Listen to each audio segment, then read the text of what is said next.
કોરોનાના નવા વેરિયન્ટના કેસ નોંધાતા ખળભળાટ મચી ગયો છે। ભારતમાં કોરોનાના નવા વેરિયન્ટના કેસ નોંધાયા। કેટલાક દેશોમાં ફરીથી માસ્ક પહેરવાની અપીલ કરાઈ છે। અમેરિકા અને સિંગાપોરમાં કેસો નોંધાયા છે। નવા વેરિયન્ટના કેસ વધતા ભારતનું આરોગ્ય મંત્રાલય પણ દોડતું થયું છે। દેશમાં નવા વેરિયન્ટના 250થી વધુ કેસ નોંધાયા। આ પ્રકારના સંક્રમણ માટે KP 1.1 અને KP 2 જવાબદાર। મહારાષ્ટ્રમાં KP 2ના નવા 91 કેસ નોંધાયા છે। 15 મે સુધી પુણેમાં 51 લોકો નવા વેરિયન્ટથી સંક્રમિત થયા। થાણામાં નવા વેરિયન્ટના 20 કેસ નોંધાયા। KP 2 સબ વેરિયન્ટના અમેરિકામાં 25% કેસ જોવા મળી રહ્યા છે। કોરોનાનો નવો વેરિયન્ટ ઓમિક્રોન જેવો જ છે। કોરોનાનો નવો વેરિયન્ટ ઝડપથી લોકોમાં ફેલાઈ રહ્યો છે।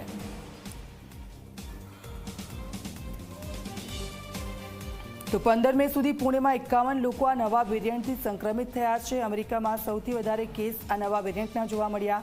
થાણામાં નવા વેરિયન્ટના 20 જેટલા કેસ જોવા મળ્યા છે।